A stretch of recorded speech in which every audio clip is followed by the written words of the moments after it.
Hello, Cancer, Sun, Moon, Rising, and Venus signs. Kamusta kayo? Sana po ay nasa mabuti kayong kalagayan.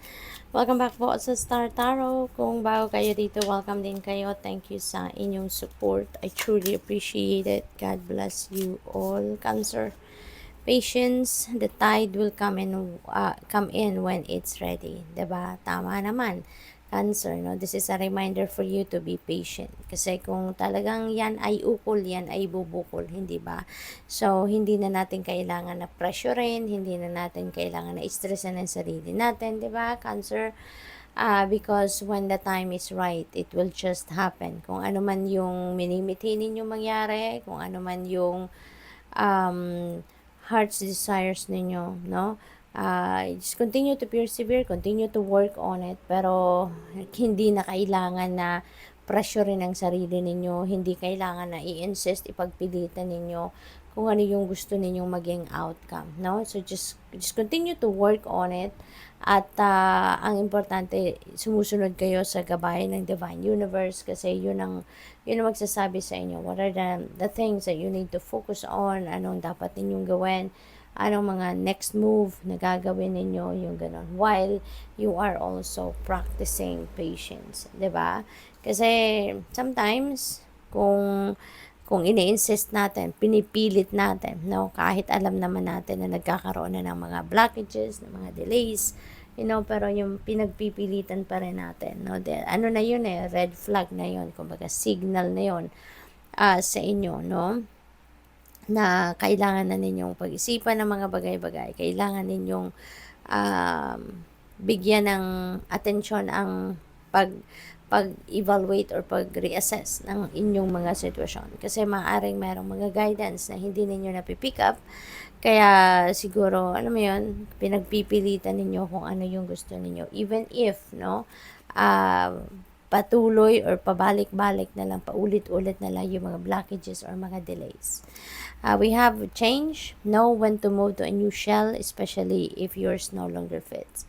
Ayan, so wag na nating ipilit, 'di ba? Wag na ninyong ipilit pa ang isang bagay or isang sitwasyon sa buhay ninyo, lalo-lalo na kung alam naman ninyong hindi na tama, hindi na sakto, hindi na according sa kung ano yung nakikita ninyong trend, 'di ba? Yung ganon. So, maybe sa ngayon may mga sitwasyon na gano'n, na kailangan na ninyong gisingin ang sarili ninyo, kasi it's about time to change na. It's about time to change course, no? So, what else? We have strength, stay afloat and feel steady and calm. Yan, so magpakatatag, titagan ninyo ang inyong loob, tibayan ninyo ang inyong loob, kasi maybe yun ang hinihingi ng inyong sitwasyon sa ngayon. Okay? There may be things na kailangang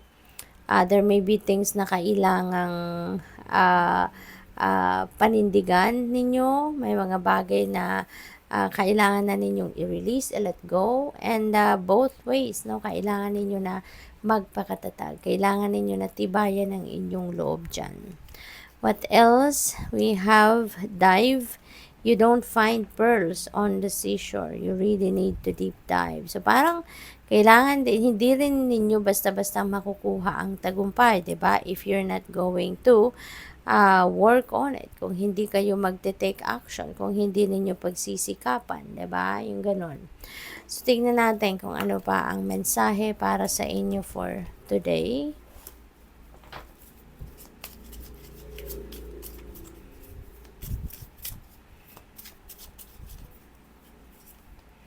We have commitment. Ayan. So, yung commitment na to could be, baka meron kayong mga pipirmahang kontrata, meron kayong mga pipirmahang agreements, yung mga ganon sa ngayon. Probably din commitment na to could also be linked doon sa relationship. Baka you are committing yourself to a person, no? Or to a situation. So, maaaring ganon din ang ganap dyan. We have hesitation. Ayan. So, meron kayong mga pagdadalawang isip, no, regarding something. You know what? Yung mga hesitation na yan could be, could be a signal para sa'yo na pag-isipan mo munang mabuti. Okay? Kung ano yung susunod mong gagawin. Kasi maaring nagdadalawang isip kayo because maybe hindi kayo sure, 'di ba? Kung nasa tamang track kayo or tama bang ginagawa ninyo or yung gagawin ninyo. So, wag muna kayong mag-jump into into a decision, no? Atras muna kayo, no?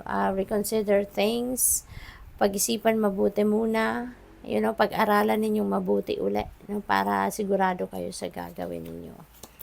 We have illness. Mag-iingat kayo kasi ang iba siguro sa inyo baka vulnerable ngayon sa sakit. Maaari din ang iba sa inyo meron na sakit, may ubo, may sipon, trangkaso, mga ganon. Or kahit anumang klaseng physical ailment, no? Baka merong maranasan ng iba sa inyo dyan. Kaya mag-iingat kayo, take care of yourself.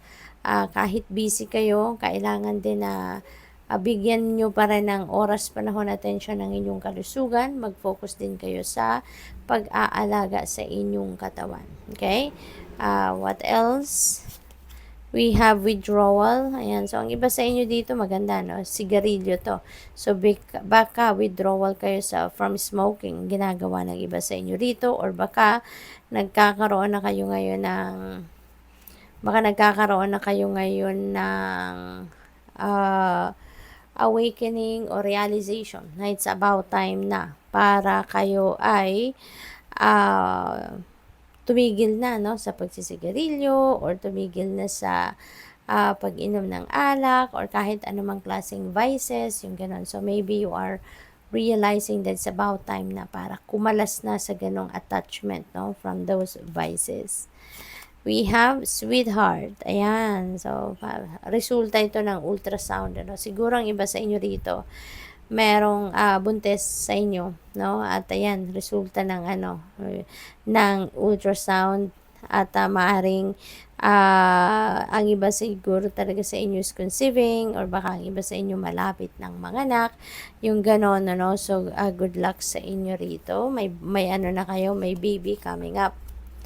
We have accident. Ayan, mag-iingat kayo, Cancer, okay? Kasi, reminder ito para sa inyo to be cautious, lalo-lalo na dun sa mga nagda-drive, o kaya, hindi lang sa driving mag-iingat, kundi pati na rin sa paglalakad-lakad ninyo sa labas ng bahay, yung mga ganon. So, and even sa loob ng bahay, mag-iingat kayo for everything that you do. Dapat may focus kayo, presence of mind. Kasi kahit sa loob ng bahay, kung talagang magkakaroon ng injury, talagang may injure, diba? Kaya ang kailangan gawin, ingat, no? Mag-iingat at laging focus kayo sa inyong ginagawa. We have indulgence. Ayan, so siguro meron ditong bonding na gagawin kayo with your friends, or baka mga katrabaho, or baka mga kamag-anak ninyo na matagal nang hindi kayo nagkikita-kita or hindi na kayo nakakapag-spend time together, no? So, panahon na para ngayon ay i-enjoy nyo naman ang bawat isa.